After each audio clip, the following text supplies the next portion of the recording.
Keeping it real, who that sports pod? Legendary Coach Rock. Go 17. Let's rock. Who that? Boss kick. Black and gold. Let's go. First and goal from the one. Best believe we go punch. Punching in, get them punch. With them Saints, watch us march. Down the field, down your throat. Keeping it real, who that sports? Who that nation? How you doing? Come on in. Take a seat. Sit back. Relax. Put your feet up. Grab a drink. And let's talk Saints football. Y'all know what time it is. Time to keep it real. Let's go. Family, family, family. The doors are now open. So come on in.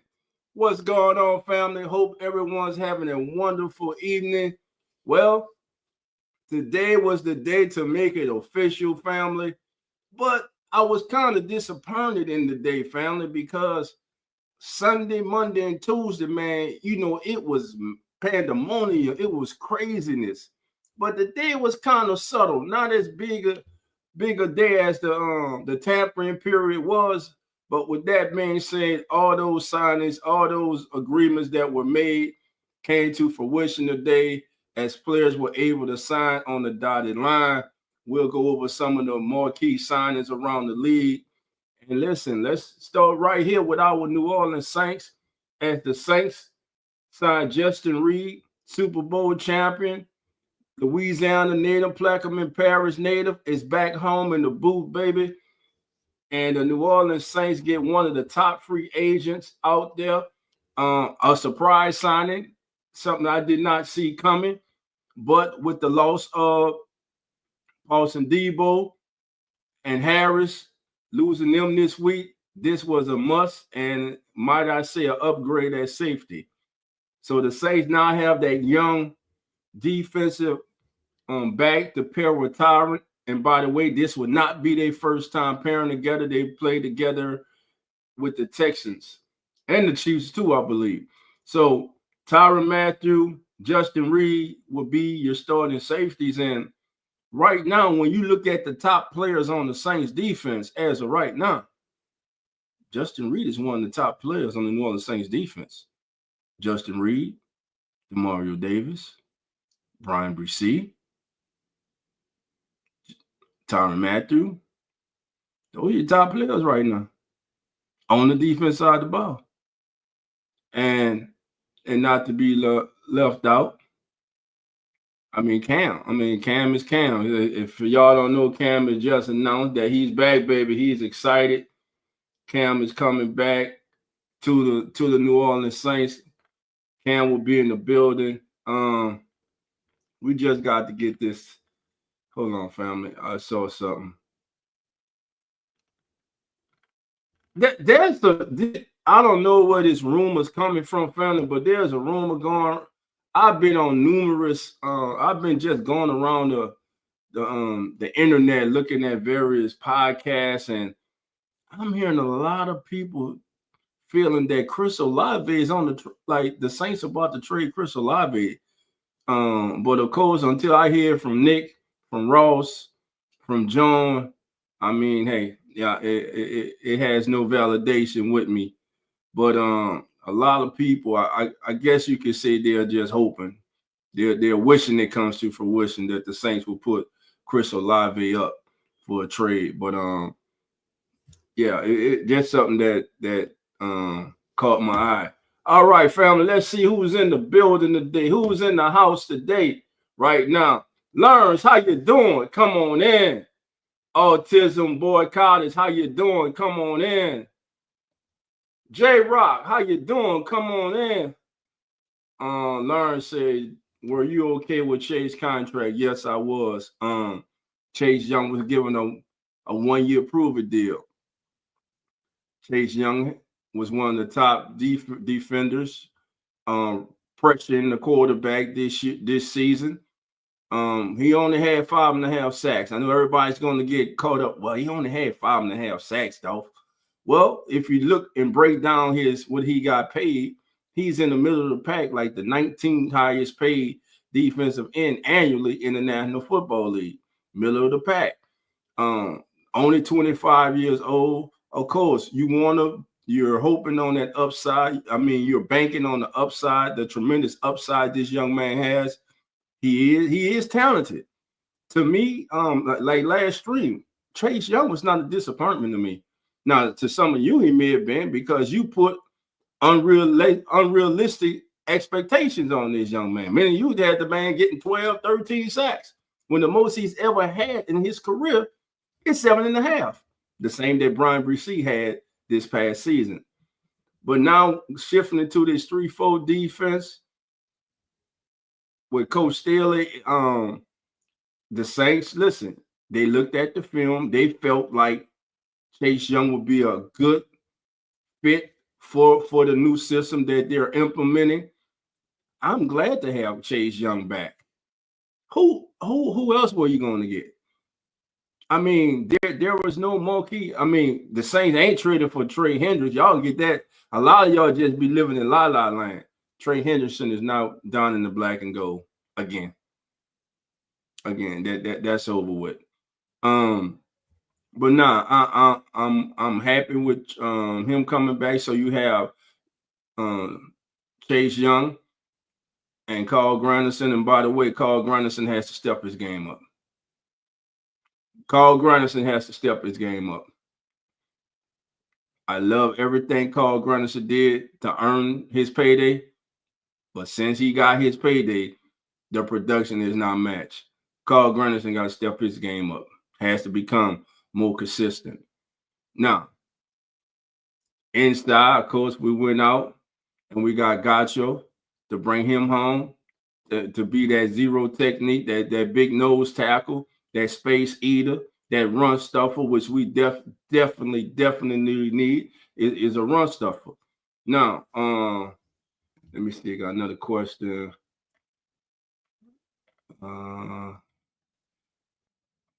And where is it? Just saw the question. Hold on. Okay. Mr. O Universe says, yo, what up? Who that to you, my brother? Thank you for being here. Phil YT said, who do you think our corner will be? If you look right now, family, look, let's check this out. Best available right now on NFL.com. The best available, let me share this screen with you. Free agents still available. There's one in particular that will fit quite nicely. I saw a lot of us on X today wanting this young man, hoping the Saints go out and sign this young man. Let's take a look at who I'm talking about.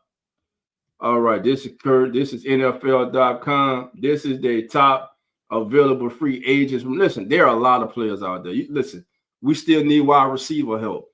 Amari Cooper is still out there. But the 21st ranked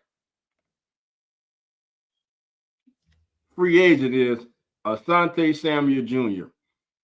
Now, as you see, they say that Asante has been knocked for his poor tackling and an inability to play press coverage, but he is a playmaker who steadily improved in his Charger tenure. And who was his coach? None other than our own defensive coordinator, Coach Staley. And listen, he'll be a big asset in the right system. And what better system than the system that he's familiar with the coach that implemented it to him than here in New Orleans. So hopefully that'll be someone that we can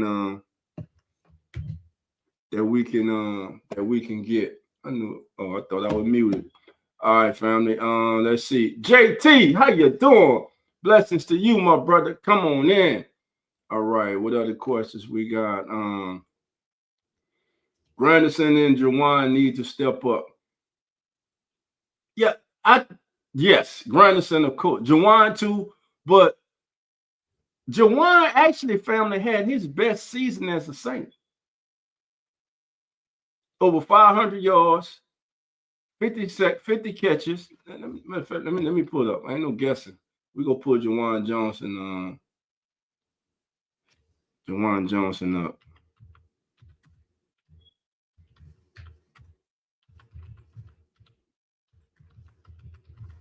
And let's see what Jawan did for the Saints. All right. All right. So this past season, Juwan had 50 receptions for 548 yards and 3 touchdowns, career highs in yards and catches. So, but we expect more out of him because we know the ability that the young man had. And we got to remember, this young man is a converted wide receiver to a tight end. Has only been a tight end for 3 years. And right now, many look at the deal that he got. I thought it was a little bit too high. I thought maybe 22, 23 $1 million range for Juwan. But listen, he was the top tight end in free agency, our own tight end. Now, some of you may say, well, that's not saying much. But hey, he's back. We got a new coaching staff. Believe me, they looked at film. They have been looking at film. Your head coach and offensive coordinator, Kellen Moore, wanted Juwan Johnson. Juwan Johnson's on his team. Now, I'm interested to see how Kellen Moore will use Juwan Johnson. Would he be involved more in the game plan, week in and week out? And if Kellen Moore is able to bring out a consistently good and high performing Juwan Johnson, would that be a detriment to the previous two offensive coordinators who may I say probably failed Juwan Johnson? Or let me put it this way. If Juwan Johnson comes out and had 50 catches this year, let's say he blows that. Let's say he has like 65, 68 catches for 900 yards and 7 touchdowns. Would that performance from Juwan Johnson with Kellen Moore as his offensive coordinator, would that be a indictment against Clint Kubiak and Pete Carmichael, his previous offensive coordinators? Only time would tell. But Mr. Universe, I'm with you. They got to step up, man. We need consistency. And like I said in the other stream, a lot of guys, a lot of players were re-signing with their team. You had a lot of teams re-signing and keeping their own. All right. Real Fan Sports, Zach 9. How you doing? My brothers in the building. Come on in, Sports Network. How you doing, brothers? Come on in. All right. Let's see. Mr. O said, I forgot the QB1 who was throwing him the ball. Carr. Okay. Listen, let's who that the majority of who that nation don't like Derek Carr. And it's obvious Derek Carr had some resentment and some feelings toward those of us in who that nation who don't like him. Now, with that being said, Derek Carr right now today is the starting quarterback of the New Orleans Saints, and he is the best option for the New Orleans Saints and Kellen Moore in his first season to have success on the football field. Now, what I'm not going to tolerate this year, family, I'm not going to tolerate from y'all is anybody coming on this platform or any other platform dealing with the Saints, and I happen to be in there, and you start talking about you want the Saints to lose so they can get rid of Derek Carr. We're going to have a problem, family. We're going to have a problem. Now, the Dennis Allen thing, he gone. Again, y'all know how I was with that. It's hard. I don't know how some of y'all did it. I couldn't sit down week after week and watch my team play and just be sitting up there. Man, I want us to do good, but man, I hope we lose. Oh, just let us lose so they can fire Dennis Allen. Well, you got your wish. They lost 7 straight, and they fired him. He's out of here.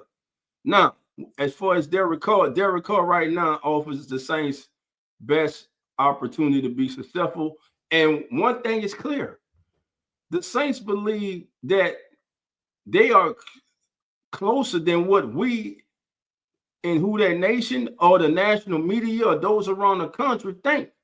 The Saints feel to believe that they were only slowed down and had the kind of season they did because of injuries. I understand. I know what a lot of you saying, but that's why they feel.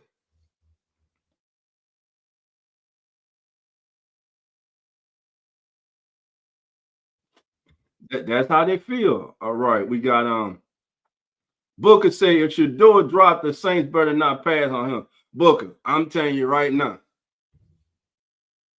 if Shador is sitting there, I don't believe the Saints. I don't believe the Saints take him. I believe they listen to calls. I believe they trade back, pick up some more draft capital, and move back. I don't think they're gonna draft Shador. Now, one of the reasons I'm saying, and just hit me out on this. We know that in the building, inside the building, that they are very high on Spencer Rattler. I know what some of you are saying, but come on, though. I'm telling you, we have seen Spencer. We saw Spencer Rattler last year. We understand the some of the difficult situations he was put out there. But listen, he had his rookie moments, but also he had glimpses of what game was that? That first half he had. Well, he balled. I think he only had he had only one or two incompletions, and you're sitting there like, damn, this kid. I'm telling you, it's something about this kid. I think if he's developed right, I think he's a future starter. You heard it's been said that around the league that a lot of people believe. Mike Garafolo of NFL Network say, hey, when the Saints were going through their coaching search, a lot of coaches were looking at film and they were impressed with Spencer Rattler and believe he's a future starter. So that's why I don't believe that they will go after Shador if he's sitting there. Would I want them to? Yes, because I want competition. You have Derek Carr at least for another year. Then you'll have Shador and Spencer battling it out to see who would be the heir apparent. All right. Give me 1 second, fam.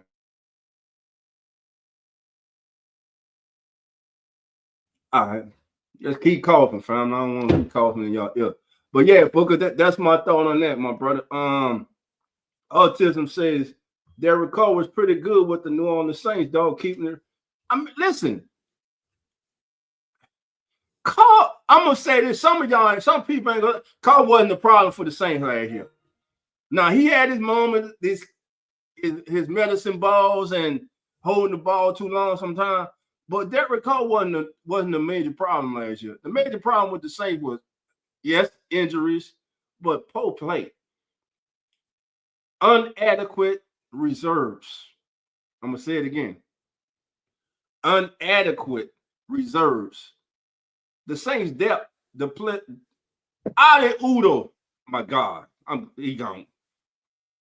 He was bad. Dog? What's going on, Zach, man? Thank you for being here, my brother. I was trying to ask if you wanted to guess, and then YouTube just decided to kick me out for some reason and unsign me in. I don't know what the hell's going on. So, but yeah. All right, Cat, come on, bro. What's up, man? What's going on, man? Zach, what's your thought on that? Like Booker asked if Shador's there. Should the Saints? He said Saints better not pass on him. What's your thoughts on that? And then we'll answer the question that's on the board now by Autism Board College. Shador's on the board. I don't know, man. I mean, like, I feel like it would be really silly to pass up on an opportunity of a quarterback that has potential to be very great. To pass up on something like that for a guy that was, expected to go, within the top 3 picks, initially, and now we've seen, more and more quarterbacks be taken by teams that are ahead, that are picking up, other guys out of free agency. I feel like you'd just be stupid to be gifted someone that was projected top 3 at 9 to not grab him. Watching film and talking to guys from ECG and stuff, they think his game is still a little rough. They don't know if he is like within the top 3 or 4 quarterbacks in this year's draft, but he has talent. He's proven that he can win the different places that he goes. And I think it'll bring new life to the Saints as well. Right. It's a tough one, man. It's a tough one. I wouldn't want to be in the shoes of the person that has to make the decisions. I'll say that. Right. What about Autism Boy College question? He said Derek Carr was pretty good with the Saints last year. I mean, this is the thing. We talked about this. I talked about this the other day. I can't remember if it was with you or who it was with, but you can't look at stats. You got to watch football, right?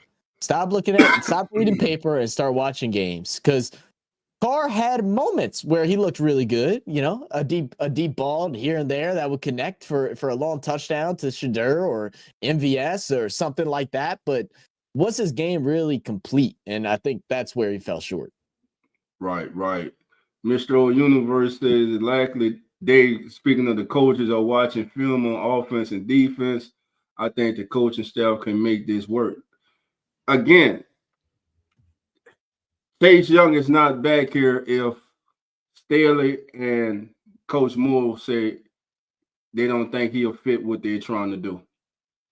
Juwan Johnson is not back here if Kelly Moore doesn't want him. I love the addition of Justin Reed, though, man. We go get to that, man. Yeah. I love the Juwan Johnson one confused the hell out of me. I'm not gonna lie. I did not see him returning in a black and gold uniform this year. He again, like he's done every year, into the season, he has little sparks. It's like, oh man, like he kind of opened it back up. Like he might be able to be, to be that true number 1 tight end. But we see the same repetitive thing once the year starts: drop balls, miss blocks. Are we going to get consistency? And then, especially when we're talking about a draft this year where there's like 5 or 6 really solid tight ends that I think on a cheap contract could come and fill out a role to be that starting guy. And then, I've even said some people, it's like, oh, we got Holker. I'm like, please stop, guys.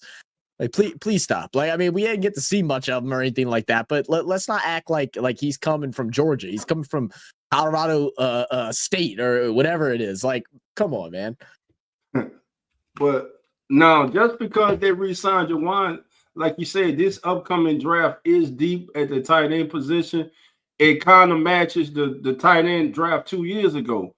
So most definitely, we were screaming for the Saints to get a tight end in that draft.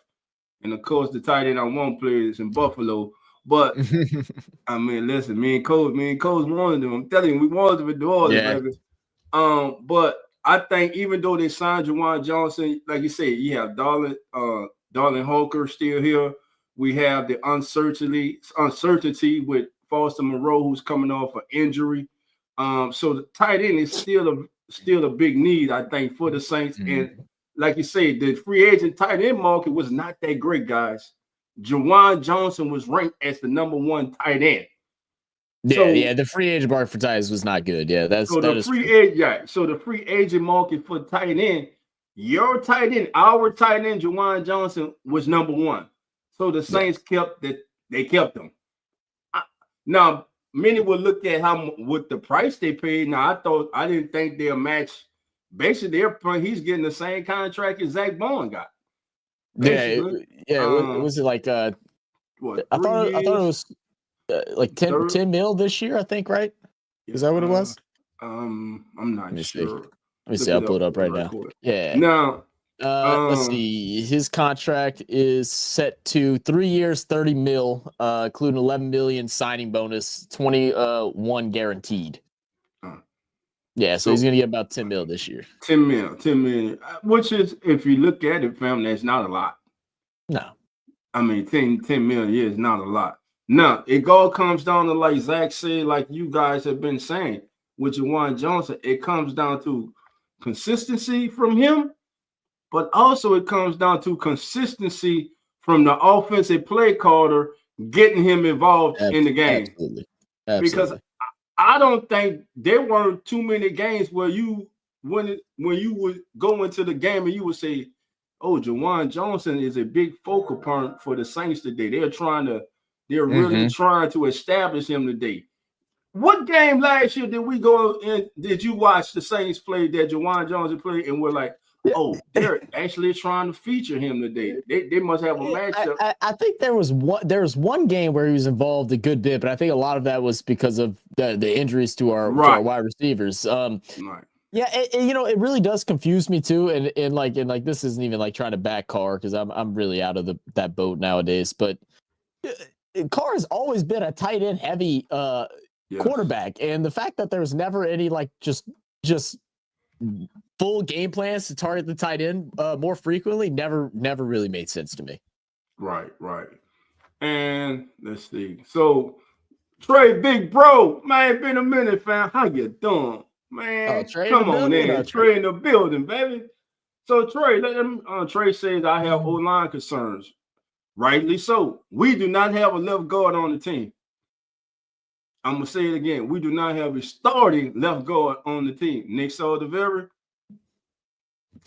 started playing good, gets injured 2 years in a row. That injury bug. Louis Patrick. Let me ask you this, Zach, and everybody in the chat. I'm not gonna say Louis Patrick was bad, but he wasn't good enough. Let me say that. I'll say it for you. I think he was bad. You think he was bad? He was bad. I mean, look, if he was bad, good Lord, the rest of them were horrible. Yeah, I mean, I'm also going to agree to that. I mean, yeah, the offensive line is crazy, man. I almost like I don't know if you've been paying attention like what the Titans have been doing so far in this free agency. It hasn't been crazy stuff. They've been basically destroying the team again and probably running it back with their same Will Levis stuff. So they're going crazy, but all the people that they're signing right now, it's like they don't even care about talent as much as they just care about availability. And it's kind of getting to that point for the Saints too, where its availability is the biggest asset for this team. But I mean, riddled with injuries the last 3 to 4 years, where we can't get a consistent lineup. We know injuries going to happen here and there, but we're talking about our whole offensive line getting scrapped after 2 weeks. It just can't happen. We gotta find guys that are not injury prone, and guys that are able to work through some pain and stay out on the field, man. You can't develop chemistry on the offensive line without that. I mean, when you're switching pieces around and stuff like that, it's just bound for disaster. Yeah, that's true. What will help is the continued improvement of Trevor Penny. Now, I love talking about Trevor Penny because there was so much venom at this kid. It was so much Trevor Penny. I liked him last year. But what happened when the kid was allowed to go out there and play football and learn from his mistakes and correct them? Not even toward the end of the season or the middle, I'll say probably about week 4. Yep. You heard less and less about Trevor Penny. Now, I'm not saying he was playing at no Pro Bowl level. No standout. Like all but what he like became, but what Trevor Penny became is a more than serviceable, and I'm gonna tell you, I want to say he's above average, but right now I'm gonna just say he's a more than serviceable. He became a serviceable starting right tackle in the National Football League. Yeah, I mean, not every, I know we wanted him to be a big splash guy, where we picked him up in the draft and all that different stuff and all the hype that was built around him and stuff like that. But I mean, the truth is not everybody's going to be the best lineman in the league. You know what I mean? So having someone that is serviceable, that can play, and you know what? Like you said, the less you heard about him is sometimes the better. Like, because we weren't hearing about him pancaking somebody or just dominating, but we didn't hear about him playing poorly that often. It was like a week here and there. I can't be mad at that. No, I can't. He improved. He improved because he was allowed to play, and that goes against their staff, man. I think the Saints, I didn't like the way his rookie season. I didn't like when they benched the kid, and they didn't just bench him. You might as well say it was a race. They raised the kid in the NFL they had injuries on the offensive line, and what did they do? They were getting players off the street and inserting them before playing Trevor Penning. And to me, I didn't like that. Mm-hmm. If you think of course that's going to mess with that kid's confidence. If he's already in his head and you're going to get people off the street, you're not even. He wasn't even the tackle on the jumbo package. To me, that was a detriment against your head coach, your offensive line coach, and your general manager. All of them. Mm-hmm. Now you put the kid out there this past season, and the kid plays. He looks like a football player, like he belongs. One thing he can do that he got back to this season, he would maul the hell out you in the run game. I'm gonna tell you that. Oh, absolutely. I'm gonna tell you that. So Trevor Pitt, I'm not put it like this. I'm not as concerned about the right side now at this stage as I was last year because we just didn't know because they were switching them there. I think our left and right tackles right now are they're set. They're fine. They're fine. It's not a panic mode. It's not, oh, we need to go get this right now. Now it's moving into our guards. And when McCoy's healthy, McCoy's a good player. That injury banged him up and he didn't, finish out the season super well. But McCoy, when he's healthy, gets his job done. Now it's moving into the guards. Right. But then, for us, especially with the way that AK likes to run, he's good out in space, but AK likes running between the tackles, and like he needs that little bit of gap, and that's all on the guards, and that's what I think limited AK's ability and certain drives. Especially once we're trying to just kind of ease into the game a bit and try to get those 3-4 yards on the second and 7, 2nd and 6 or something like that. We're not able to accomplish because we aren't able to get any holes in the interior. And I'm gonna tell you who I was more concerned with Cesar Ruiz last year than Trevor Penning. Yeah, that's crazy because Cesar Ruiz was our best O lineman. It's like, damn, once one gets better, the other goes worse. No, he the second. He supposed to be the second best. He was the third, maybe the fourth best. He might have been the fourth best last year. Because McCoy is the best. Then the dancing bell, Tali, Easy, who I got. Yeah. We got then Trevor, then Caesar, because he's just Caesar.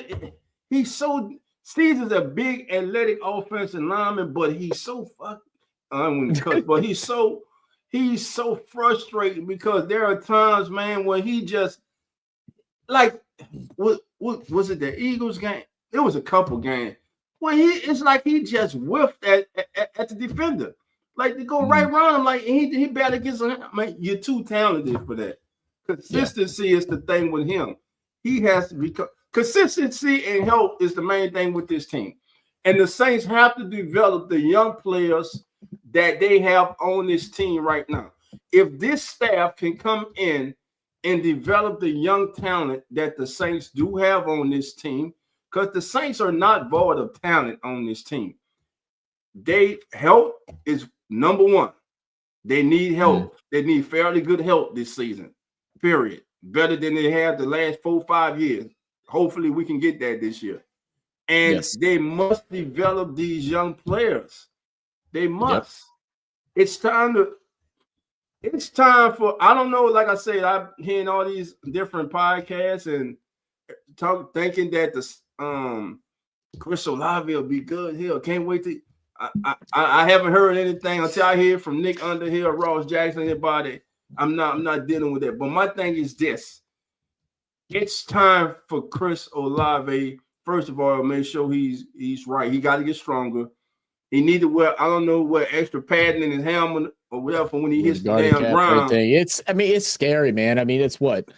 He had two bad concussions in college, and he's had what 3 or 4 now in the pros. About what? He had 2 this year and what 1 last year. Yeah, I think one last year. So I mean, that's a total of what almost 6 concussions in the last 3 years, 4 years, whatever it may be. I mean, that's scary, man. And it's not all his fault. We know Carr's throws some hospital balls and stuff like that, and shout out to him for knowing that he's going to get hit and not backing down off the challenge. But it is definitely scary. We need wide receiver help.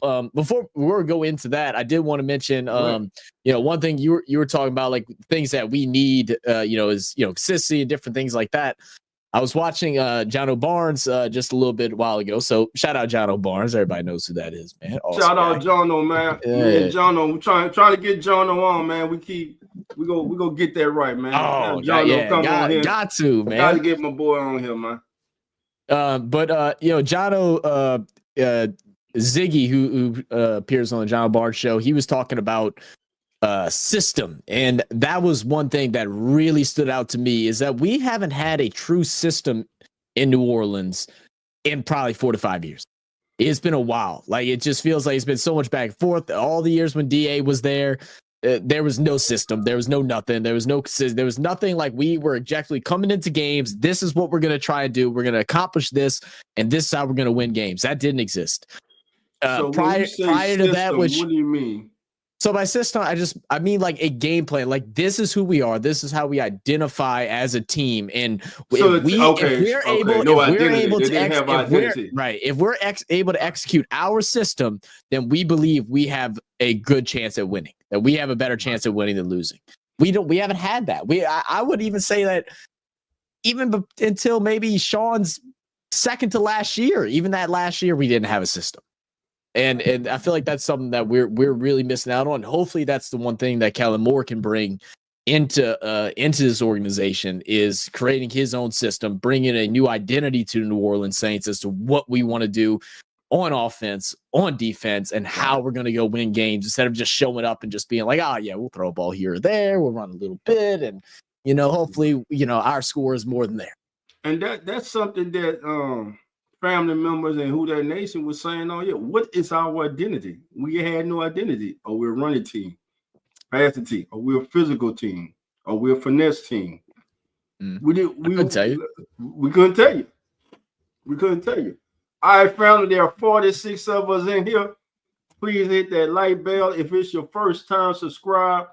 This is the Come On In Sports Network, brought to you by, this is the Come On In Sports Network. Man, it's been a long day, family. It's been a long day. I feel that, man. I feel that. But this is the Keeping It Real Who That Sports podcast, brought to you by the Come On In Sports Network. There you go. There it is. That was good. That was clean. That was good. That was close. I didn't hear the first part, to be honest with you. So Dolph, when it came, I did see someone asked about wide receivers. Fuel said, what about wide receivers? Are we going to get someone, draft or sign someone? Well, right now the Saints are currently trying to kiss the ass of Cooper Kupp, as they just sent out a birthday post to I'm not even sure if it's his father or who exactly it is. What was his name? Former Saint Jake Kupp. They did a happy birthday post. Wow, really? And it was TJ from the State of Saints podcast. He came out. He said, "Man, the Saints think they slick," and I'm like, "That's exactly what they think." As soon as he got dropped, they're like, "Oh, happy birthday, Dad! How we doing? How we doing?" Slam, how you doing? Come on, man. What's going on? You can have whatever you like. Man, shout out to my brother Hoodie Jew, man. Reached out to Hoodie today, man. Hoodie's doing good, man. Yeah, he's getting some things straight, man. Hoodie'll be back, baby. Hoodie'll be back. Just wait. He coming. Mm-hmm. All right, man. Glad you're here, Slim. Yeah, what do you think about the wide receiver situation, man? Do you want to free agency, draft, both? Like, what's your thoughts? Both. Listen, I would not be mad at the Rams let go of Cooper Kupp because he's going to be a $30 million hit against their cap, and also he's been injured the last couple of years. When he came back off injury last year, he performed pretty well. If you're able to add Cooper Kupp and he's able to stay healthy, again, that word, stay healthy, you bring Cooper Kupp in and you add him to Olave and Rashid Shaheed, now all of a sudden, hey, you got that veteran leader and Cooper Kupp, Super Bowl winning wide receiver. Then you got Olave. So, hey, you got top three right there. So, and then you go into the draft and you draft you a young wide receiver. Which But, there is a good bit out there this draft too. This but is you know the this is Saints. solid. This is a very solid NFL draft Right. this year, man. It's really hard. You almost have to miss on purpose is the way I feel about it. There's not. I don't think there's as many like huge like splash players, Right. like early on.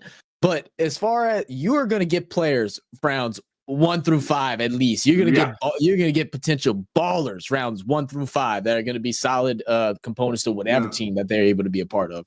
Now we go in depth with it on the Come On In Sports Network. We're gonna start doing our college previews, but running back, I'm telling you, the running back crop in this year's draft is very deep. You can go in day 3 and get you you might get you a start in day 3 the NFL draft. And going back to wide receiver with the Saints, listen, I believe they made day 3. Depending on how the draft is falling, if there's somebody who's high on their board and he's there, maybe the Saints snatch him. The thing is, we don't know with this. We haven't seen a Kellen Moore draft with the Saints, so we don't know. But one thing we do know: if the Saints are to find a wide receiver, they really don't have to draft him. The Saints, because all they'll do is do what they do. UDFA, baby. Rashid Shaheed, you know what I'm saying? Lance Moore, probably the greatest undrafted free agent the Saints done signed. Lance Moore, Super Bowl champion Lance Moore. So wide receiver find some diamonds in the rough, that's for sure. Yeah, and then we got to still look at who's left over from last year for the Saints. The kid from Pittsburgh, y'all. Everybody, help me out. The receiver from Pittsburgh, family. Help me out, family. Yeah, I can't even help you right now. I ain't gonna lie. Hold on, I don't know what. Hold on. Coach says trade number 2, Chris. Number 2, Chris Olave. 12? You mean number 12?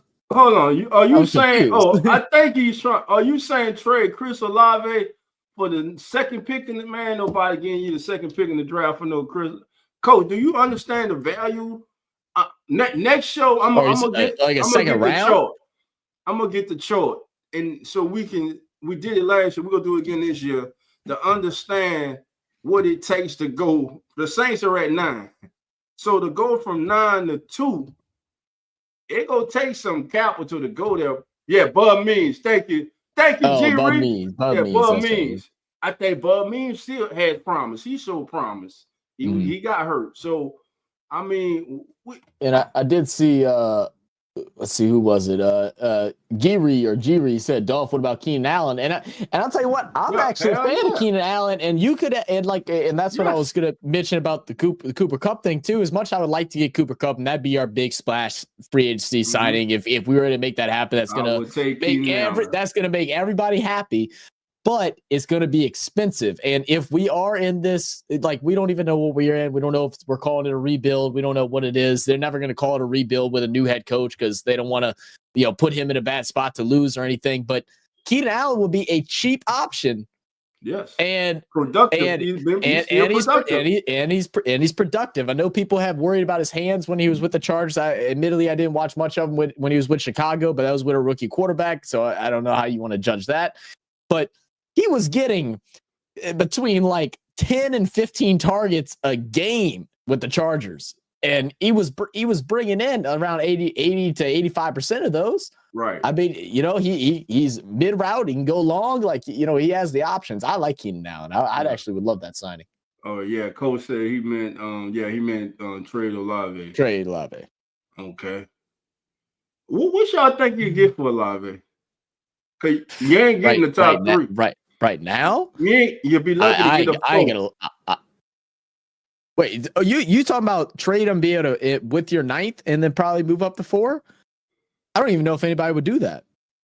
I don't even know if anybody would do that. Take too much. You're gonna have to give up draft capital. I think Olave at this point is probably worth a 3rd round at best. If I'm being completely honest, people are going to be concerned with the injuries and stuff like that. That's I mean, too high. You think that's what I think that might be too high too. That's what I say. At very best, you might get a 6. You think that? Okay, I don't know about that bad. I was thinking between 4 and 5. If I'm being honest, 3 would be some magic. First of all, pretty much Chris Brother is telling y'all he don't want to be here. I mean, tell Josh to stay in his lane, bro. Josh pretty much tell you Chris don't want to be here. Josh been against him being here for a while. So I'm just saying, man. Just keeping it honest. Yeah, just keeping it real, baby. Just keeping it real. But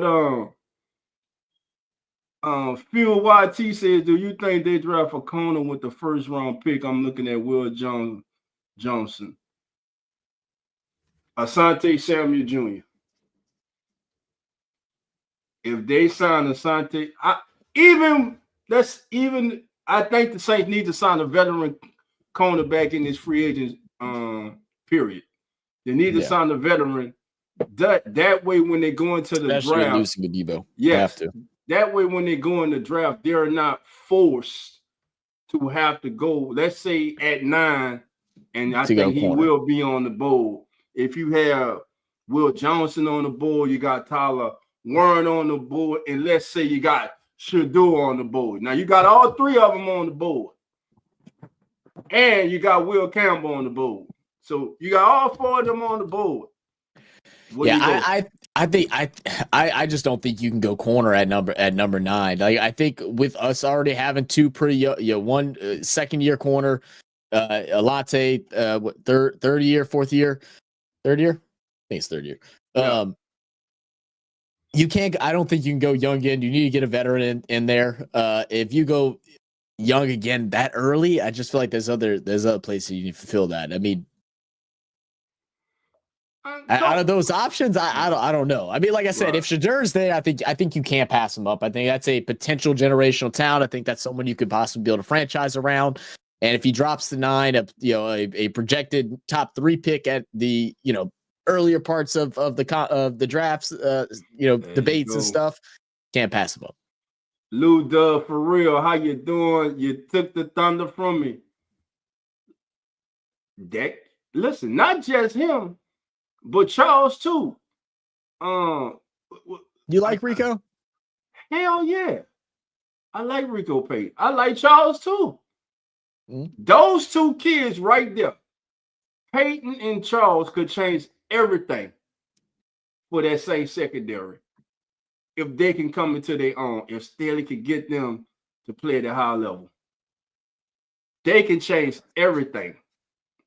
1, they're young. 2, they're cheap. 3, they undrafted free agent, so it wouldn't be hard to keep them. Right.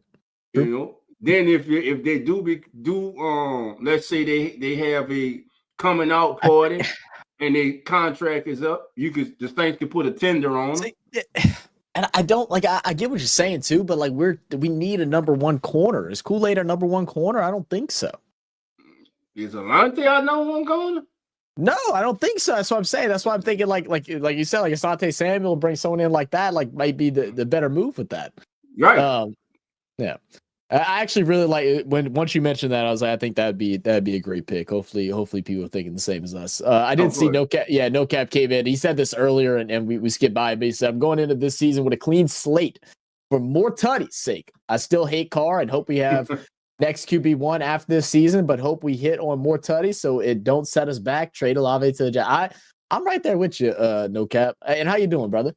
I was actually talking about your channel the other day with some buddies of mine, man. Hope you're doing good. Coach is saying trade to the Jets for some of their young talent. What? It takes 2. All this we say, trade, it takes 2. Who would the Jets? What young talented player would the Jets be willing to give up to the Saints for Chris Olave? 1, knowing the Saints want to move on from Chris Olave, and Chris Olave doesn't want to be there. So, what young talented player, coach, would you want to get back from the Jets? And 9 times out of 10, they're not going to give you that player. Chris Olave, despite what Zach, I think because of his injury history, and Chris Olave has the ceiling is still high with Chris Olave. He is a talented young receiver, but he is still not yet to hit his stride. Yeah. He's not a number one. I'm gonna say that. He's the Saints number one, but he's not a number one. I agree. Wide receiver. He's a above average number two. Mhm.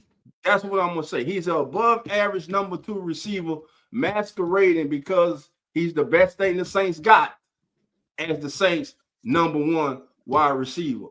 Now, your alpha dog, your number one receiver got to be that dog. Week in and week out, double cover, triple cover, it don't matter. Throw me the damn ball, I'm going to get it. He has. We need that dog. Saints don't have a number one wide receiver right now. No, they have a bunch of guys. It's not a slight to Olave at all. Because, like you said, it's saying, man, dude, some of the acrobatic catches that he can do, the contested catches and stuff like that, it is top tier in the NFL. You can't beat it. Like I said, the biggest concern is obviously the injuries. And then it's also, as honest as everybody else is. Right. Look who's been throwing in the ball. You know what I mean? That makes a big difference too. Cowboy Nation, Lou. Come on in. What's up, baby? We ain't saying trade. I'm not saying trade Chris Olave. No, I don't think we should trade him. First of all, to Dallas, and I'm in Dallas, so I don't think we should trade him because for one or two reasons. One, like you said, his ceiling is still high. He hasn't hit his stride yet. We haven't seen him be complete yet. Yes. And two, his value isn't up there yet. Like, because of that reason, because of injuries, you're not going to trade him for much. You're not going to get in return, versus the return you get for him right now versus his potential. Mm-hmm. It's not even remotely close. You'd have to have someone that's highly that looks at him past all the injuries and see what we want to see, what we believe he can be in order. But it just don't work like that in the NFL. Chris Olave shows us when he's healthy and he's able to be out there week in and week out, the potential. You see the kid, he's getting absolutely, and he's so smooth. The kid's good. Absolutely. But he's just not right now. He's not. If you put Chris Olave on the Texans, is he their number one receiver?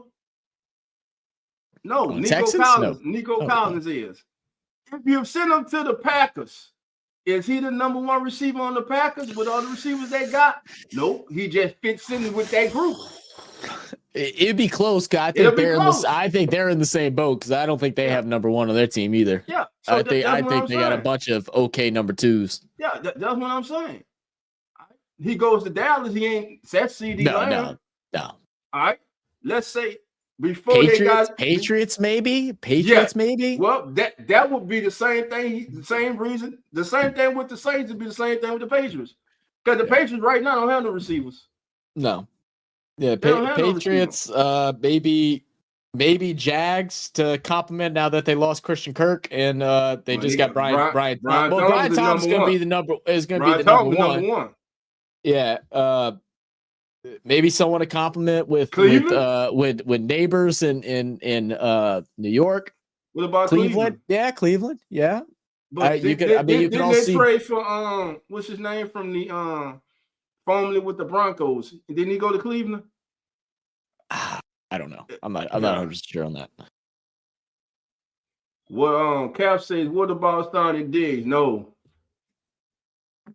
because I ain't got time for no diva shit. No, he ain't as good as he was. No, because he coming off an injury. And hell no, because I'm still upset about that goddamn catch in Minnesota. So hell no, I don't want him. I love Diggs, man. He's been one of my favorite receivers over a couple of years. But no, bringing in someone like that, I mean, it's bringing in as much as I love Michael Thomas, but it would be like bringing in another version of a Michael Thomas into a team that isn't ready to win but demands winning and demands attention. It would break up any chemistry that we have, which is little at this point. No. Yeah. With the win. I think Justin and Gary would lobby for him. Sure not getting his sauce. McDonald, but they have a lot of young talent in New York, and Fields needs need as much weapons as possible. Maybe, man, no damn well get rid of no ain't no Brees. shot. Ain't no way for that. That's crazy. Stop, man. If they want to trade Olave for Brees right now, boy, hey, look, I'll sign it. I'll sign it. You know what? That's crazy. Olave for Brees, the running back. For what? We don't need him. I'm telling you. I think we need a running back. I mean, because I think we need. I think we loaded. We're gonna get a running back in the draft. Yeah, I'm telling you. I agree with that. We're gonna get a running back in the draft. Listen. Najee Harris has rushed for 1,000 yards each and every single season since he's been in the NFL. He ran behind 3 rookie offensive linemen this past season and still gained 1,000 yards, and the man had to settle for a 1-year contract for $9 million with the Chargers. I'm just saying, man. Coach Rock's flexing down there. I'm coming, huh, boy? What up, Coach? Coming out that gym. Yeah, baby. Hey, oh, shit. Come on, man. Mm-hmm. My boy was in them curls. Let me just say my thing, bro. Yes, sir. Valdez Scantling would have been my poor man's number 1 for the time being. The kid came here, he produced, bro. I don't know about that. I can't say that, bro, because the price he went for Seattle was real cheap. But Olave got to want to stay. I can't. How you know he didn't want to stay, dog? And the fit. Does he fit what Kellen Moore wanted to do? Well, the receivers he got, dog. Olave don't. He's too many concussions. Mm-hmm. He just ain't get it. So you got all these little bit of small receivers that ain't gonna get it. Shaheed is just something you just throw the ball deep. So right now, what receivers you got? Then Jawan Johnson, to me, you could have put him on a cruise ship. He could have left. I didn't see him getting that kind of money. I didn't want him back. I didn't because he just disappeared. He disappeared too much for me. So why they brought him back, I didn't know. But I'm gonna ask you the same thing I asked Zach. Was it all him or was it coaching too? Not trying to get him the ball, not involving him enough as the focal point of the offense. Well, I'm just saying, if I was a GM, he could have took a cruise and just kept going. He could have sailed down on me. I didn't want him. Now, my first priority in free agency, I went and got the kid, the offensive guard from Philadelphia. What is his name out there? Mekhi Becton. I'd have signed. That has been my first thing as GM. I'm going to get him. Trying to get him. I'm going to get him. I don't care what do. I'm going to get him. I'm going to get him. Ain't no try. I'm going to get him. If you don't want to come, coach. Man, if the price is right, what they say, come on down. All of it. If the price is right, they coming, Dolph. Ain't no such thing. If the price is right, they coming. I liked them adding Reed from Kansas City. I thought that was a smart move. That was a hell of a move. Tyron is my kid, but you and Johnson, y'all could get on a cruise together and y'all keep on sailing, bro. I'd have cut ties with Tyron. I mean, I think his time is up, bro. I think it's a hard thing right now. Like we were talking about that on, or Jono, and then we're talking about that on their show today. It's, we're all ready to move on to the next step, but we also are holding ties with the people we love, with our, Cam Jordan, who just re-signed today. With DeMario Davis, who restructured with Tyrann Matthews, but it's like at some point we got to let go. It's like, like I don't want to, like I wouldn't be able to do it, but it's at some point it's got to. With Cam deserved this. I'd have found 3 teams that are playoff teams and say, hey man, look, you've been great for this city. We love you. But we're gonna give you an opportunity to play for a championship, and we're gonna move you to one of these franchises. We're gonna move on from Cam. Now we're talking about the cornerback. I love the kid Amos from Ole Miss. I'd have went and got him with them second round picks, and I'd have started him, Kool-Aid McKenzie, and Lante, bro. And we just would have been young, and somewhere down the line found a veteran at a cheap bargain price, and just been young in the secondary. You got Reed back there, and found another safety to play with Reed. And we just would have been young and grew. Kind of updated that. What about Samuel, coach? He only 25. Well, we could get him at a bargain price, but I would have went young back there in the secondary and just started with a lot of young kids, and that way You ain't really got to break the bank on paying them cornerbacks. You get them at the rookie bargain price while they all on them rookie contracts. You see what I'm saying? I'd have stayed there.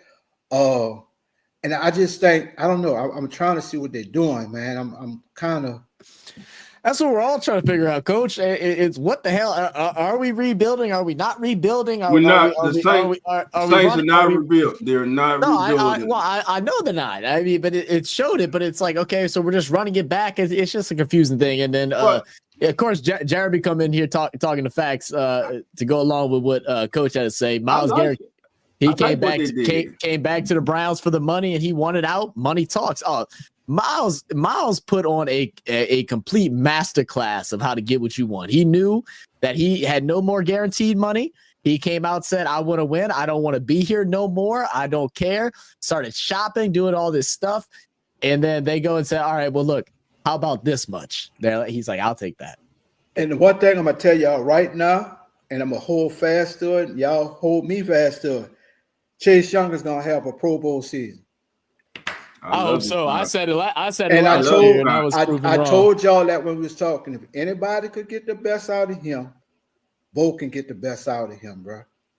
And I think he's really gonna have a Pro Bowl type year, man. But Johnson, Tyron, like I say, Cam, I'd have just found 3 playoff teams and say, hey, man, we just, we moving on, bro. You've been great for the city. We want to give you opportunity to go play for a winner. And just moved on, bro. And just kind of young. What winner is going to trade for Cam, bro? Huh? What team is going to trade for Cam?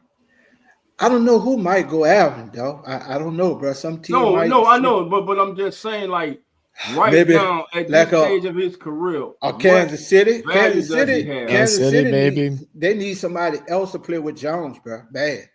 I mean, I don't know if you called the Commanders a win now, but I wouldn't doubt that they wouldn't try to do something too to get a veteran on that line. The Commanders, maybe. I know Buffalo just got Bosa. Maybe Buffalo at a bargain, a decent draft pick, and just moved on to one of that's 3 I could think of off the top of my head. And then I'd have did it more in the draft because you got a lot of you get about 4 or 5 of the 150 top players. Right. The Saints going to get in the draft and just went young and stayed under that Ricky bargain price, bro, right now. At some point, we got to commit. I mean, that's what it boils down to. We got to commit to something. We can't keep teeter-tottering and being okay with being stuck in purgatory right now. It's like, we're set to be in another 7 to 8 win season unless some drastic change, which it could. I mean, who knows with a new coach, new coordinators and everything, no telling. But it's like how often are we just going to keep running it back? I can't see that right now. Big change. I can't say we'll be a 7-8 win team or another 5 win team or worse. I can't because we don't know. The picture is not complete. No, they just got the canvas and right now they're just throwing paint on it. It's not even finished. It's just starting. So we have to see where they're going. But with what they have done so far in free agency, am I upset with it? Am I disappointed in it? No.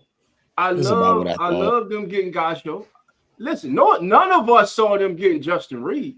That's kind of a splash. No. That's a splash signing for the Saints. No one saw that. But you bring him in. Okay. You bring Chase Young back. I know a lot of people get stuck on, like I said earlier, you only had 5.5 sacks. That's because you're not watching football. Stop just worrying about sacks. Sacks do matter. That's what we were talking about yesterday. Yeah. Goodness, I'm forgetting his name now. I'm so bad with names. Goodness, from the HBCU Legends. The writer for HBCU Legends. Kyle T. Mosby. Kyle, thank Mosby. Yeah, Kyle. That was exactly what Kyle talked about. He's like, how many of those times where he's the one, might have caused the pressure, and Breesy might have got the sack, or he caused the pressure and this person got the sack, But the thing last year I think that upsetted most about Chase Young was not completing the sacks. He should have had. There was like 5 or 6 that were left on the table throughout the season, at least, that he was just right there and either whiffed or just like slowed up and stopped. Like those are the things that frustrated me. But yeah, what up, Dante? How we doing, brother? Hey, is Gay still there, or he's a free agent? Well, Gay's a free agent. He's a free agent. See, that's what I'm saying. They need to get him back too. But does he fit what Staley wants to do? They're going 3-4, right? Yeah, but you heard what Staley said. He said you have to match up with these offenses, so your defenders almost have to be interchangeable. So the thing is, he's looking for those versatile players, not just a one-trick pony. You see what I'm saying? These are words from his mouth. Now, what is that? Marley Marl says, I'm disappointed in bringing Carter. Now, when I first heard, I went on a rant. I deleted the shit, but because I was upset. But then you deleted it? That's actually crazy. Damn, I can't believe I missed that stream. I started thinking, and I was like, what other scenario did they have? First of all, if they cut him, it was gonna be a big ass hit. If the best thing that could have happened was why I don't know why he is so gun-ho and not letting them test the market was a trade. That would have been the best scenario, a trade. But Mickey Loomis, for whatever reason, but Kellen Moore, I'd have gave him away. But Kellen Moore said what? He won the reason I took the job. So yeah, but then you got the rumors of other stuff where people have said they've talked to him and said that at the beginning when the job search was going on that he was like, well, I don't know about the quarterback situation yet, and that's what was kind of deflecting him back. So like, what changed in that conversation, or was that was reported? We didn't hear. There are a lot of reports. We didn't hear from him. That's true. So it was from legitimate reporters. It wasn't like some bum on Twitter. It was a legitimate guy. But no, I don't know. Like Carl, they say Carl wants out. If he wanted out, why not let him out? Hey, he don't checked out, bro. Oh man, listen. I'm sure they have talked and they've had conversations. Let's be honest. They don't talk to Carl. Carl and Mo and offensive coordinator, they don't talk. They have talked. But I would have liked to see Derek Carr at the press conference when Kellen Moore was introduced as head coach in New Orleans Saints. I don't give a damn about Mardi Gras. I don't even really care about the damn Super Bowl. But when your new head coach, your offensive coordinator and head coach is introduced, you should have been there. You could have did a video, or you could have done a damn tweet. He did nothing. Yeah, I mean, look again. I've been the guy since we brought in Carr that I was excited. I liked Carr. I liked him over at the Raiders. Like everybody told me I was crazy and I was out my damn mind. And I liked him. Apparently I was. It was spoiled, man. It was spoiled. But that bitch was. I was big on it. And the more and more I see with these things, and like I get like both sides of he sees all the criticism, but it's a professional job, bro. But you never showed any love. You haven't came in, and like you said, you don't show up. You don't show up when your head coach gets signed. Like you should be there with that sign. There should be some type of post. There should be, even if it's not that day, it should be should be the following week that met up with Kellen Moore today. We discussed the future plans, something but we just don't see that commitment, man. And if your quarterback ain't committed, your leader of your team, then why the hell else would anybody else be committed? It's a bad look. It's a bad look from a guy that was a great leader at the Raiders, and he ain't even in the conversation. Is over with, though, fellas. I don't think he's gonna stop. I don't think the saga is over with. I don't even know if he gonna be on this team when the season starts. I don't think this saga is over with yet. It's to be continued. It's to be continued, in my opinion. Hey, I know Dante, you still in the chat? I want to get your opinion on Justin Reed, Coach. I want your opinion. Quick, we're gonna take a look at this quick film. Oh, he good, bro. The kid from up this way, Dutchtown. All right, he from up this way.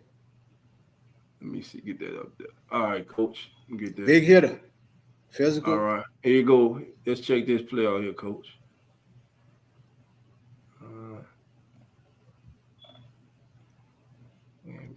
Well, I can't see that. He talking about check that out. I need bifocal. See that shit.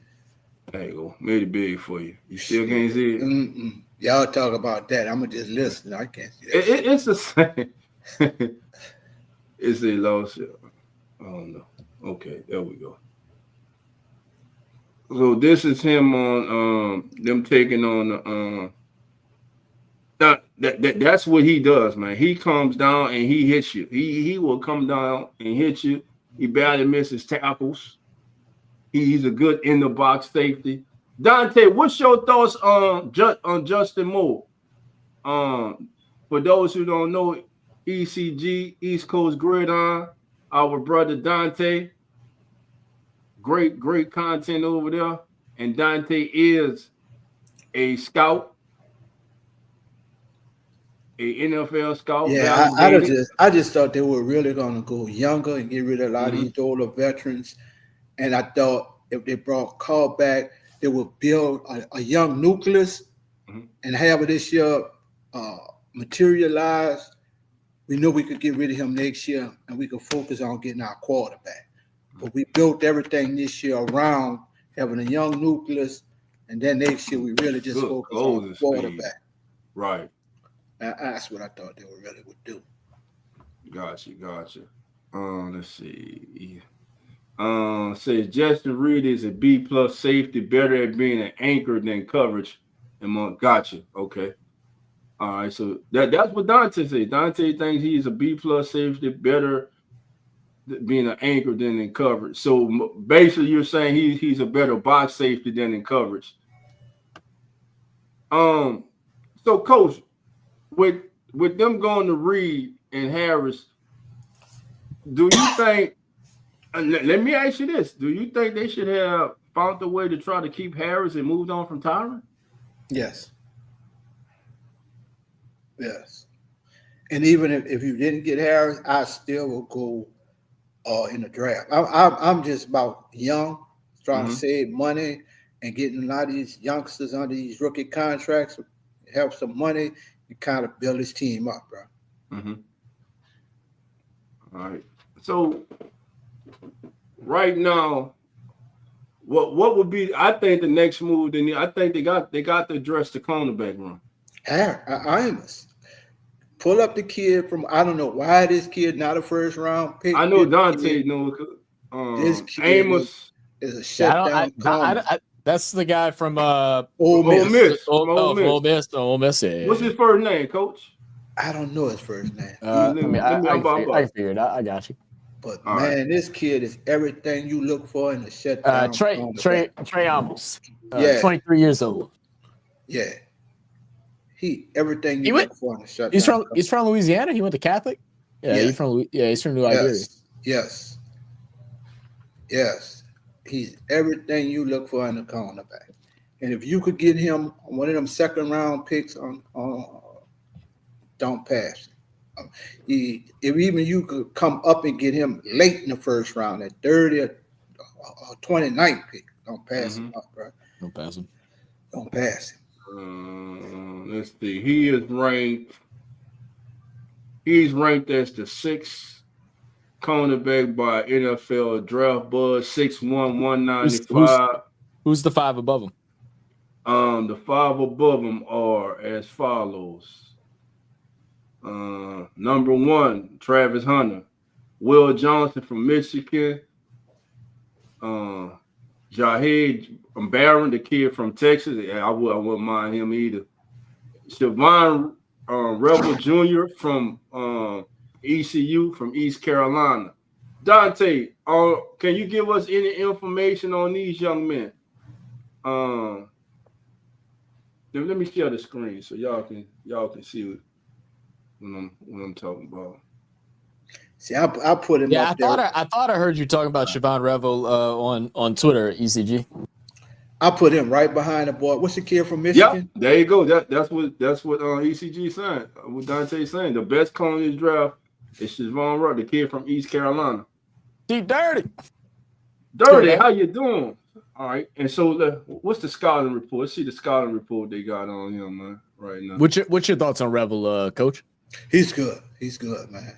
6'2", then he's a big kid. Come 6'2", 194. What's his 40 time, man? He ran what they got? A 4.4 40. He can run. Now, draft profile, 6'3", 193, boundary cone to burst onto the scene in 2023, transforming from a special teams ace into a shutdown artist for the Pirates after working the graveyard shift at Amazon to chase his football dreams. He showed up at ECU camp and ran a blazing 4.4 and jumped out of the building with an 11-foot broad jump. All right, that's his bio. Now let's go to his scouting report. His strengths. Length for days, he knows how to use it, consistently disrupts passing lanes and bullies receivers at the line with a mean streak that shows up on every snap. So he's consistently in your face. Raw athleticism jumps off the screen. Full speed isn't just combine numbers. It shows up when he's running stride for stride with receivers down the boundary. Transition game is butter smooth for a tall corner. Drops his hips and changes direction like someone 4 inches shorter, which is rare for a 6'3" defender. Where they have been projected to go? What round? They projected round. Let's see. Let's give you that. Yeah, I keep forgetting about that damn website. I need a Draft boards. They have It's called draft boards. He's projected, coach, as a mid first round. Okay. In the mid first round, I'll take him. What's that website again, Dolph? NFL draftboards.com. Draft boards. Yeah. Draft boards. That's what I used last year. The hell I did. Yeah, the kid I wanted the Saints gonna get, but they don't sign Johnson now, so I know they're not gonna get him. They can still get the tight end now, Coach. Just because they resigned Juwan Johnson. What tight end do you like, Coach? From Penn State. I love that kid. Penn State. Man, one guy that I think you can get late that I don't know why, and maybe it was just the small sample size that I got to see, but the kid from Nebraska, man, stood out so much to me, and I feel like he's someone you could get late. He plays hard, a long reach, got good hands. He had I think 2 or 3 like really good like outreaching catches. Did drop a couple easy ones. I ain't gonna lie that he ain't perfect, but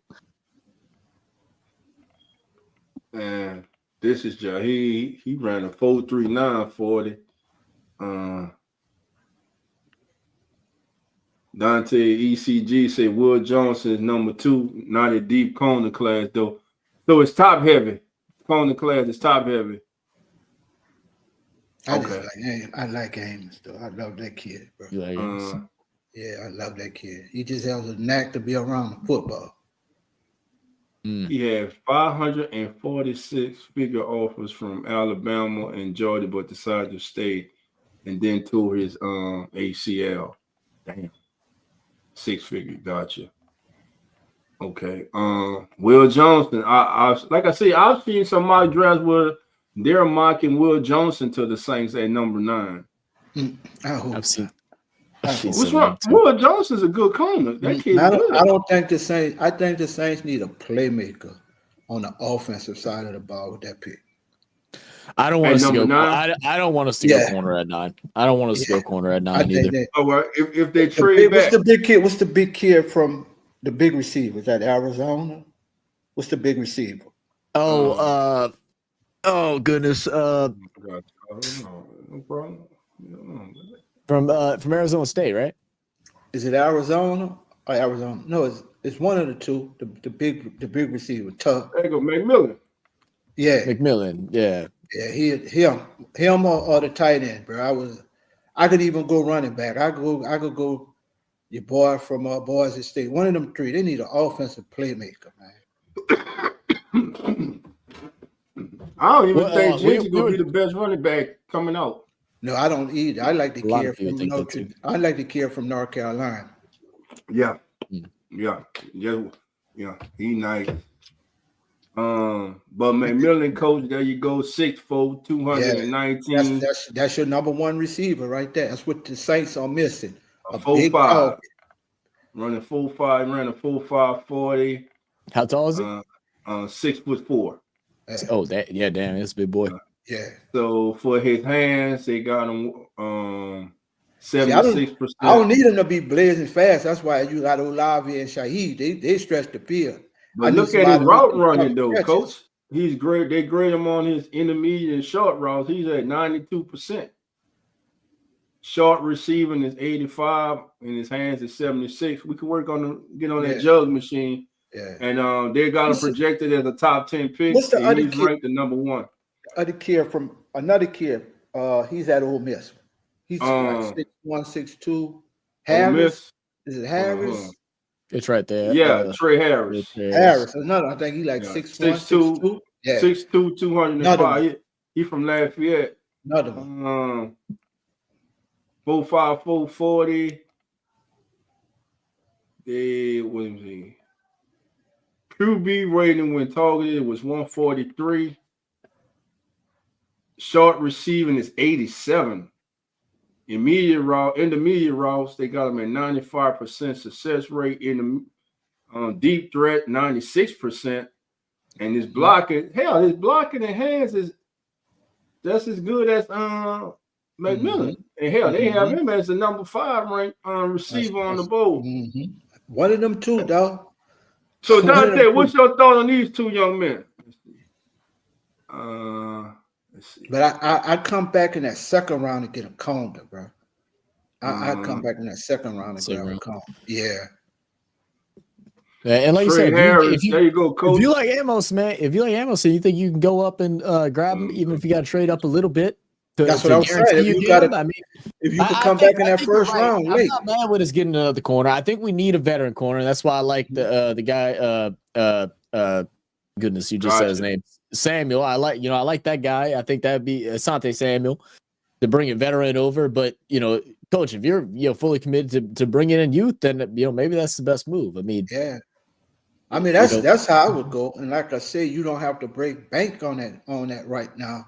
If you have them under rookie contracts, man, and then you get those 3, 2 years together, 3 years together, Kool-Aid, Alante, and you draft one of them young kids, and then you try to get a veteran at a bargain price, man, that's pretty decent. You ain't got to break bank, on that.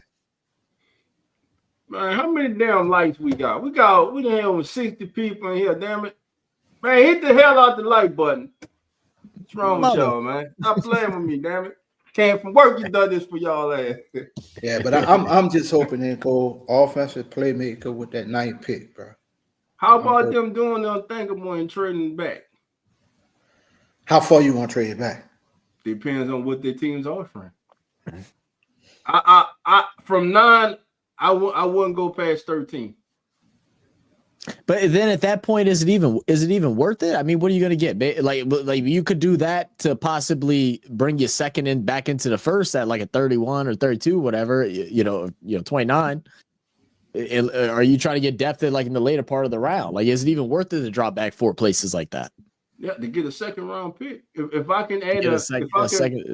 I mean, if the drop back, I'm only dropping back 4. Yeah. So I'd go from 9 to 13, pick up an extra second, and let's say an extra second and another 4, and a 4 and a 5 next year, just to move back 4. And I'm going from 9 to 13. Yeah. Now I'm not saying go from 9 to 32 or 31. Knowing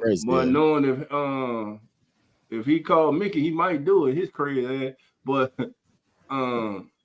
nah, from 9 to 13. 13 is the farthest that I hope that they go back if they do trade back, but it depends on what they're getting and what the team is looking for. Now, let's say one of the quarterback, let's say Shadu is there, and there's a team that wants the quarterback. And they call the Saints.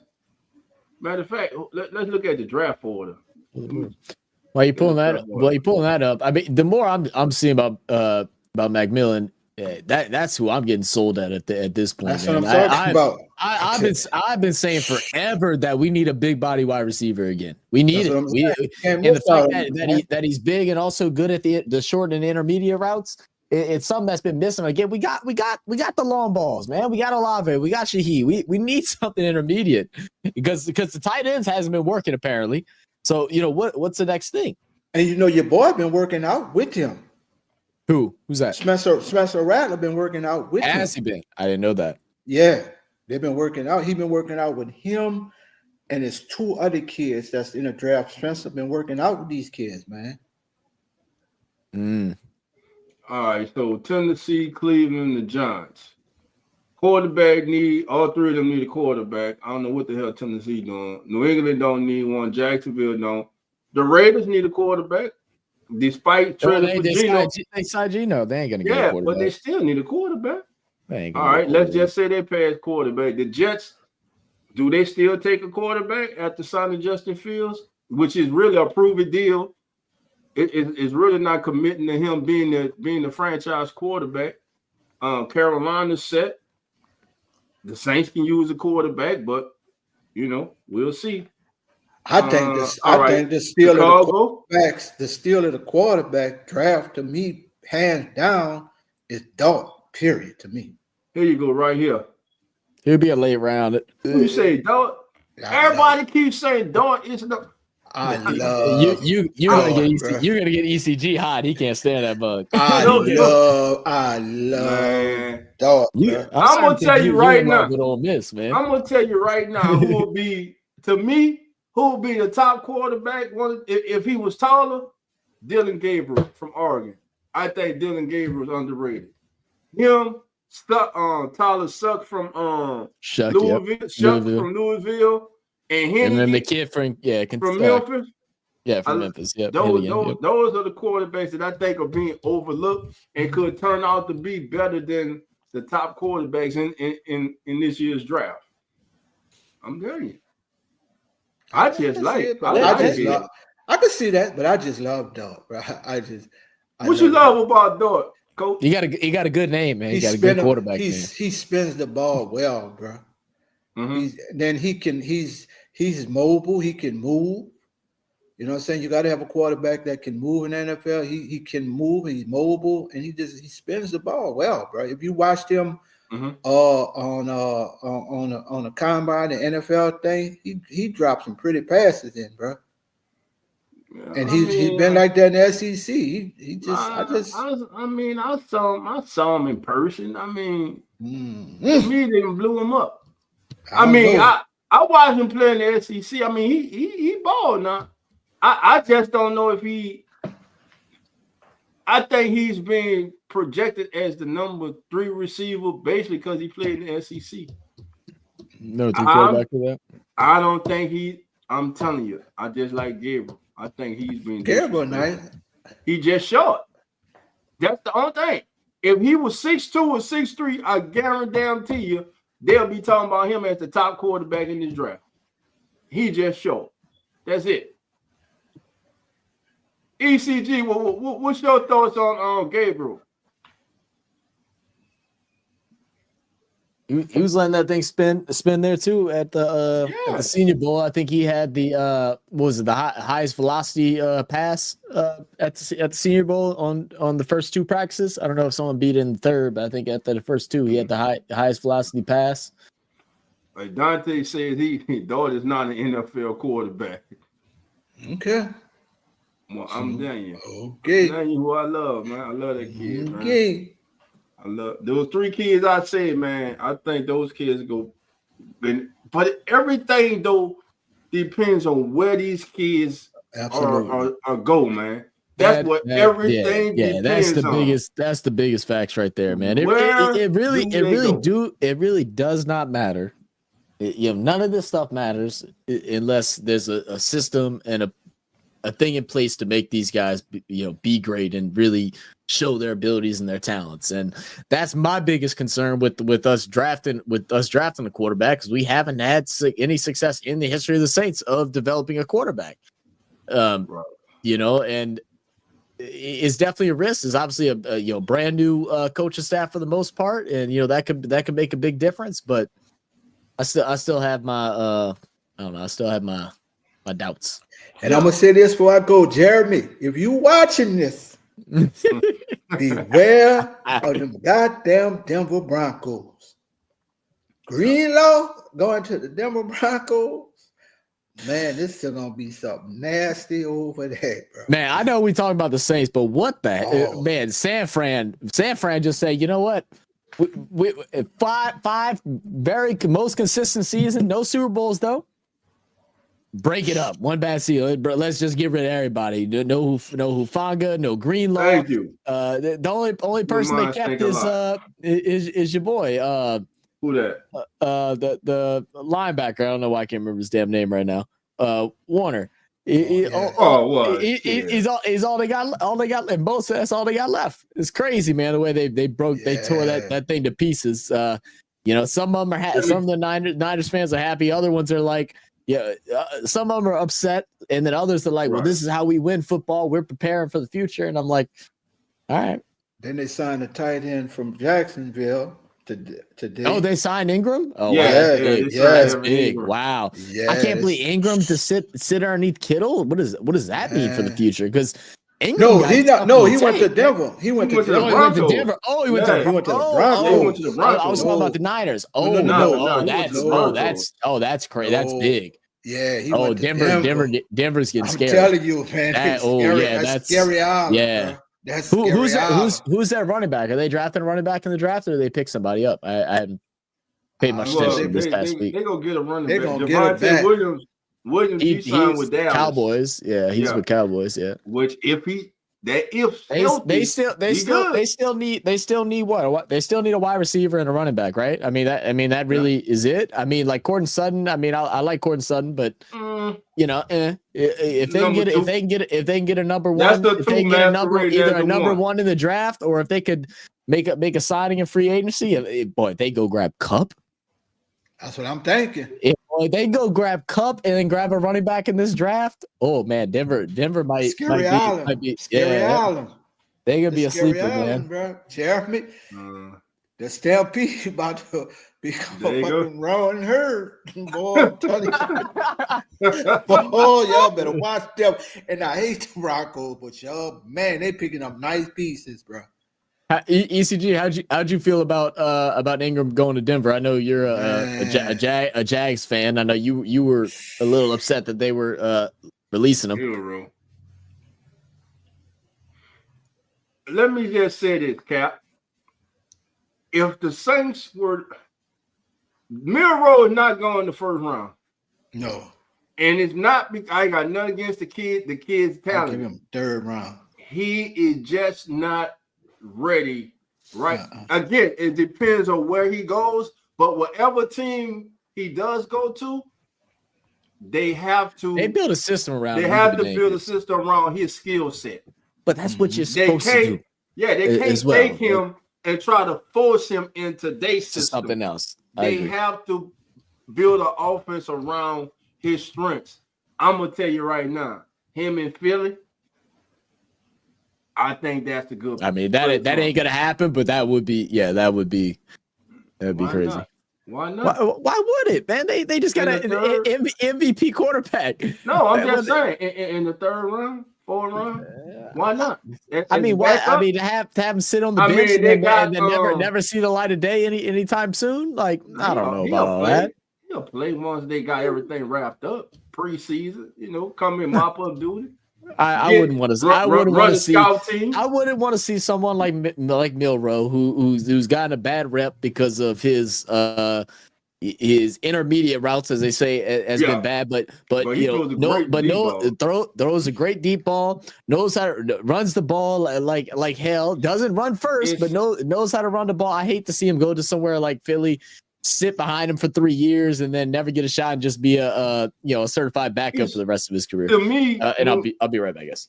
To me, when we was watching him, the thing that I think Milroe has to work on his mechanics, man.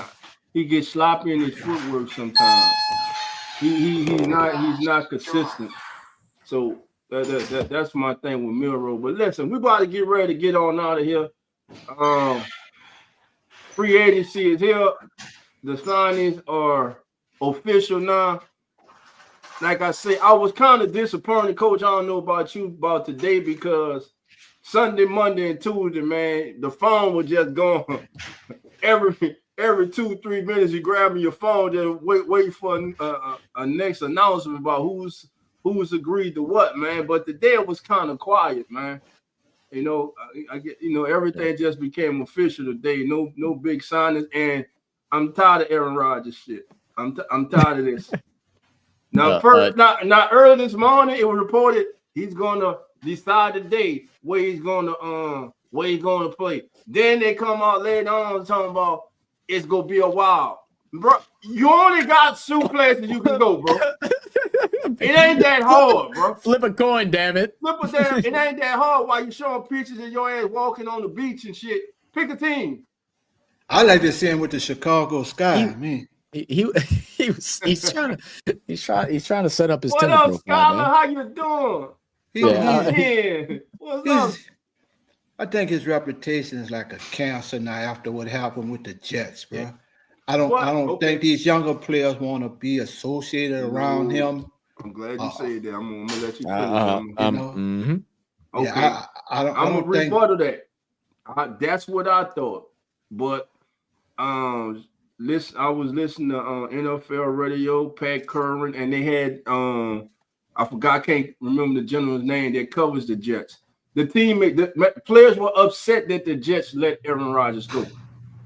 They like Aaron Rodgers. Why? There was inconsistency.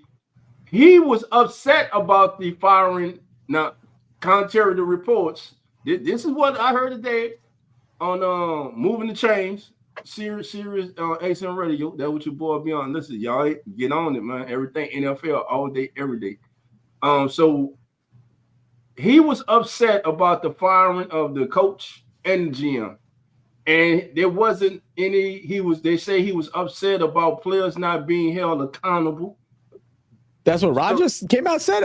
No. They said that's what he was upset about.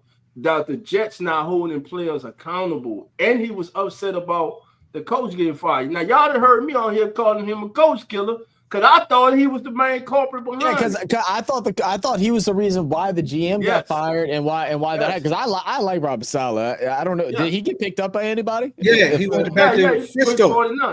Oh, wow. Okay. Yeah. DC. Yeah, he went back to Frisco. He's the highest paid DC, I think. They made him the highest paid defensive I bet player. Cap said the Broncos getting Michael Thomas and Taysom. Man, listen, it's all over for MT, man. So what are they gonna do with Taysom here? What is the plan? They gonna renegotiate his money? He gonna rock. No, they ain't touch Cam money and they ain't touch Taysom money. Well, I thought they just restructured Cam the deal or something.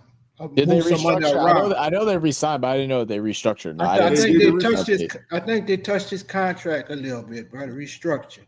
Let me see what Underhill posted. I didn't get a report on that one. I saw they did something that he's going to be staying here, but I didn't know what it was.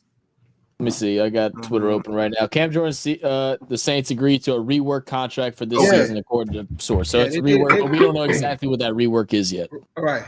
They reworked it. So he's getting the same damn shit that they reworked. Yeah. So it's not a new contract. So basically, reworked. That's fine. Yeah, they cut the pay cut. And push the money down the side. If you took a pay cut, listen. I don't care. I want Cam to retire Saint. He earned the shit. I don't care. Yeah. I ain't like Coach said, unless they was gonna trade him to like Buffalo, the team that can compete. The Eagles, or the Chiefs, something like that. Yeah, he deserves that, bro. Yeah, he deserved that, but just to trade him to also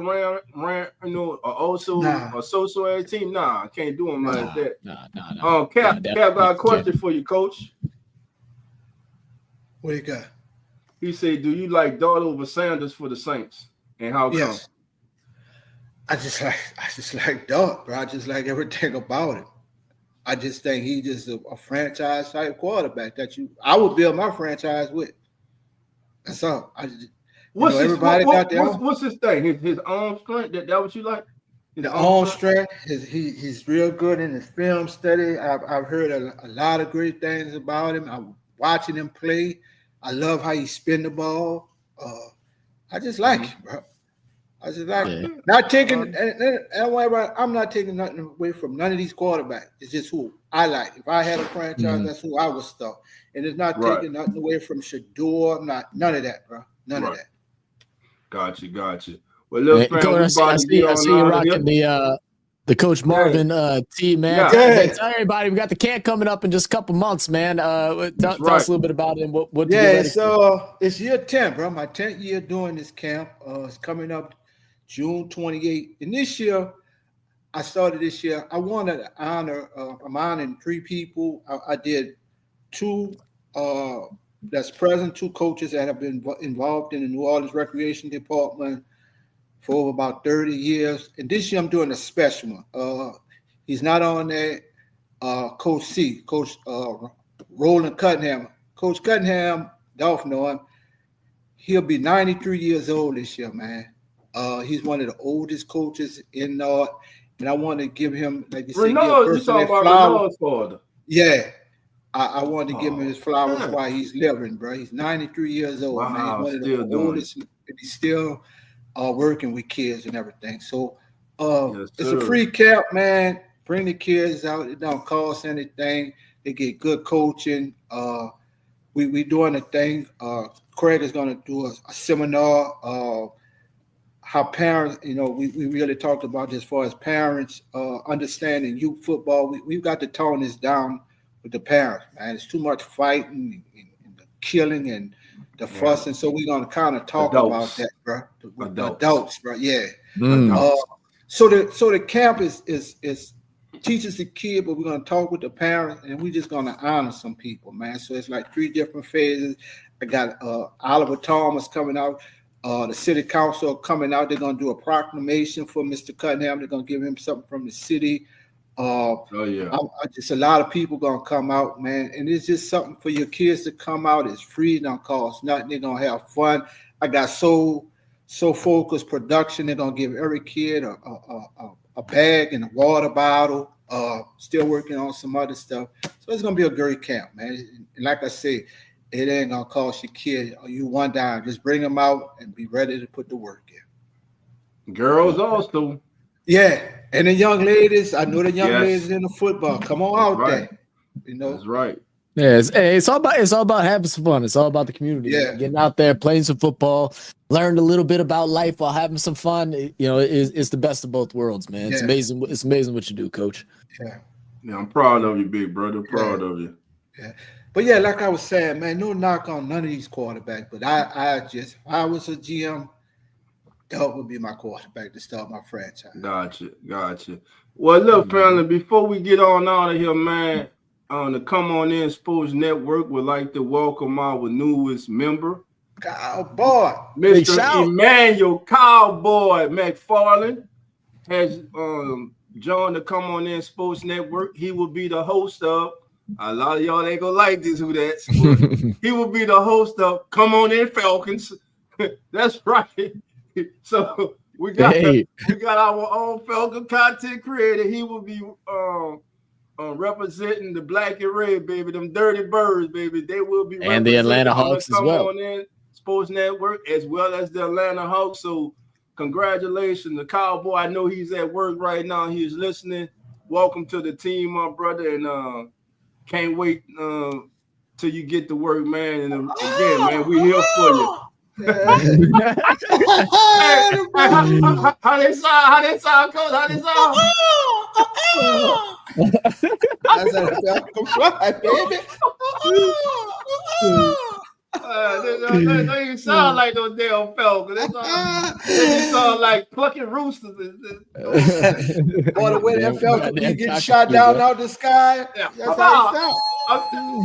But they be flying high. Look, they were flying high as hell when they was in first place. Then they came down to New Orleans. They got shot down, and it was straight downhill after that. Oh man, crazy, man. I can never get enough of messing with them, man. And never love, man. Shout out to Red Swan, man. Yo, all right, man, we about to get on out of here, man. This has been the Keep It Real Who That Sports podcast. That is Zach. That's the one and only coach. Coach that been in the gym. He getting swole, man. I'm doing it the old-fashioned way, man. Coach, I might be moving closer over your way soon too, brother. Come on. I had a job interview, first job interview for one of the plants this morning, and it went pretty well. So some good prayers and wishes out there in the world, man. That's what I'm talking about, man. We welcome you in Central Paris, bro. We welcome you in Central Paris. Bro, you got me messed up, bro. I ain't throwing no 15 in the cells, bro. Cause I ain't even paying the ball that much to throw 15 in the cells, bro. So, don't say anything. Hey, we got an audible to a handoff. I'm handing off. I'm handing off and throwing wide receiver screens, baby. That's it, baby. Quick talk. Randy said, "Ain't no way I'm taking Dart over Sanders." Gotcha. Hey, like Coach said, Coach like who he like. Coach said, Dart, baby, he'll start his team with Dart. I say, hell no. The top quarterback in this draft getting overlooked because he's short as hell is Dylan Gabriel. If he was 6'2" or 6'3", he'll be the number 1 pick in this draft. And by the way, everybody sold on this defensive end from Penn State as the number 1 player. He's a one-trick pony to me. I don't know. I think a lot of people gonna be disappointed. Hey, prove me wrong, son. Prove me wrong. That's all I'm saying. And now I hope T-Mac becomes the same, man. After today's talk, bring in McMillan, brother. Bring McMillan on it. So y'all be good, okay with the Saints taking McMillan at 9? I'd be excited. I would love a big receiver, man. Either Harris. I mean, it's an offensive playmaker. Harris, lead playmaker. I ain't even see my boy. Coach, look who in the building. Wallace, what up, Vikings? Oh, Lord. Oh, Lord. Hey, we got. Hey, I can't wait for the kickback start back, baby. Oh, yeah. God, oh, my God. Oh, man. Hey, remember what Wallace told Garden Creations? Your problem is you talk too much, you. Hey, shout out GOC, man. Shout out GOC, man. I ain't here for that boy in a minute. But listen, everybody, enjoy your evening. Have a great night. This has been the Keeping It Real Who That Sports podcast, brought to you by the Come On In Sports Network. And y'all know how we get out of here. Love and who that. And we see everybody later. We out.